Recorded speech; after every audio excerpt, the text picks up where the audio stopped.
Yo, what's going on? This is Blair with TheCardGuyz, and you will not believe who I'm here with. I am the Chateau chat, in other words, Samuel Friedman, and today I got 8th place with one of my favorite decks, Heroes, and if you want a detailed version, you should look at my channel, because I'm probably going to put a 20-minute version, but I'm just going to give you the short rundown of this. Yeah, that's perfect, So, today I decided to run 3 Shadow Mists, because, well, it's the best card in the deck, so might as well.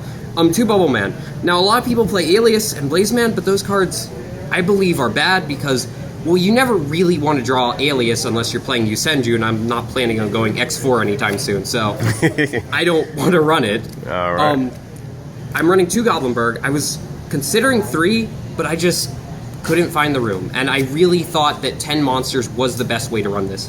And instead of Summoner Monk, I also ran 3 Mystic Tomato. You might have saw this at the Worlds, and I decided to take inspiration from there. I hadn't tested this on DN at all, so I just put it in, and I hoped it would work.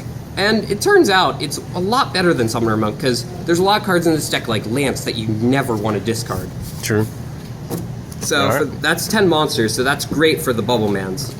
I never felt like I needed another hero, by the way. 3 and 1. This makes a lot of difference because it's your 4th, actually, no, technically your 7th, because these are also Shadow Mists, but it just helps you get to your Goblinberg combo really, really quickly early in the game, which this deck is honestly more consistent than Necroz in that way. Every game I was going Darklaw, and I just love that about this deck. You constantly have plays. Okay.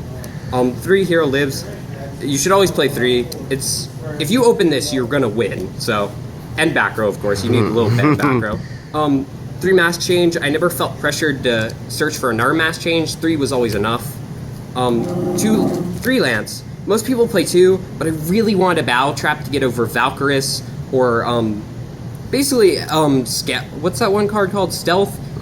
There's just a ton of stuff that I really wanted a Battle Trap for, and Lance is kind of a Battle Trap in a way, but it's also a MST in a way, so it's a really good card. They're just so good. This is incredible in this deck.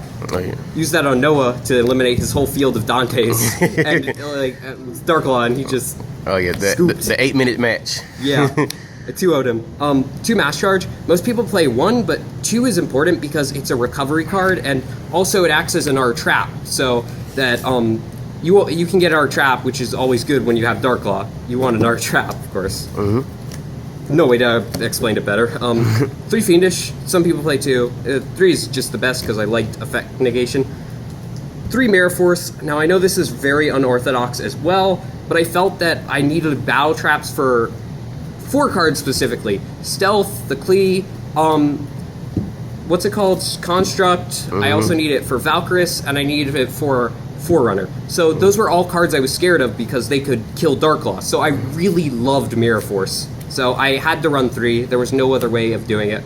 I ran 2 with Call of the Haunted. I honestly love 3 of this card, but Laval Chain got banned, and there's no easy way to put in the grave anymore. So 2 is just the way I'm going to have to go. 1 Bottomless. I don't normally like this card, but I really wanted to get my trap card count up to 15. Well, not my trap card, my defensive card count, such as cards like Book of Moon and Lance are defensive cards in my book. Compulse, good. MVP, great tech pick, and basically it just banishes. So for my extra deck, I did run 15 cards. I ran 3 Darklaw. I never felt pressured to go in the second, so I made the second like once. I never made the third, but I do normally make the third, so it's odd that I didn't. Acid and Enkai. I could have won a game if I had run 2 Enkai, which I kind of wish I did, but whatever. I usually run 2 Enkai, but I didn't have the room. The MVP, which I really think made this deck different from most hero decks, is this. Because you would summon Ptolemaeus, and then you'd skip up the level to Durandal. And when you have Durandal and Darklaw, you can loop your opponent for 1, which is extremely effective against Necroz, because they can start off with 4 cards, basically, if you do that with this, which kind of is a win. Or you can just protect Darklaw by setting a card that you don't like Reinforcements, maybe. I got this off almost every match today, at least once. Abyssdolar. I found this important because I was scared that I wouldn't always have Darklaw, but I did, so I never went in. Karen Gorgon. I honestly wouldn't run this because now I'm running Durandal. Dagesto, great card. Castel, Gaga Samurai, Excalibur, Exiton. The side deck, I really didn't go into all that much, but it was there, it was present. 3 MST, of course. to what should have been Typhoon, but I couldn't find Typhoon, so I ran 2 Twister. It worked just as fine. 3-Rail Command, you really need this against those Shadows that I didn't face, because they have the flip effects, but I didn't face them, so guess I didn't need them. This is good against Necroz, and it just makes it so they have a 4-card hand opening, so great card. Sigen Dirge is just amazing, but I never drew it. And Breakthrough Skill, because Breakthrough Skill is an awesome card.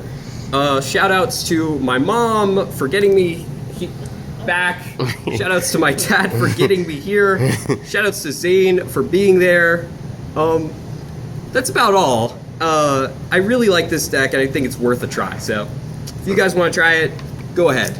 All right, awesome, Sam. I really appreciate it. I know you're gonna do like a longer video on your channel. Make sure y'all go check that out. Yep, link is in the description. Hopefully, we'll put it there for you. But once again, it's Blair with TheCardGuyz. Congratulations, Sam. I got a single digit budget, $100 raise, $1,000 cutlass in